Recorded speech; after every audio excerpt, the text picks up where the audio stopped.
এই তুই আমার থেকে বেশি আমার বাবাকে কেন যত্ন করিস রে? তোকে আজ আমি মেরেই ফেলবো। রুদ্র, একটা কথা বলবে না তুমি, আমি তো আমার বউকে শাসন করছি, তোমার এত ব্যথা লাগছে কেন? रुको जरा। আসলে বৌমা, তোমার শাশুড়ি বেঁচে থাকলে আমি তোমাকে বিরক্ত করতাম না। না না বাবা, আপনার ছেলের কথা ছাড়ুন, আপনার যখন লাগবে চাইবেন আমি দেব। বৌমা, তাহলে একটু আমার ঘরে চলো তো। চলেন।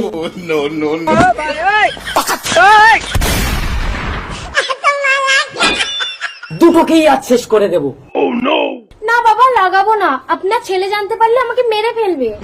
আজ আমি কোনো বাহানাই শুনবো না, তাড়াতাড়ি লাগাও, ছেলে জানতে পারলে কিন্তু লাগাতেই দেবে না। লাগিয়েছি তো, এবার কি করব? এবার তুমি একটু নিচু হও, আমি ধরে চেপে দিচ্ছি।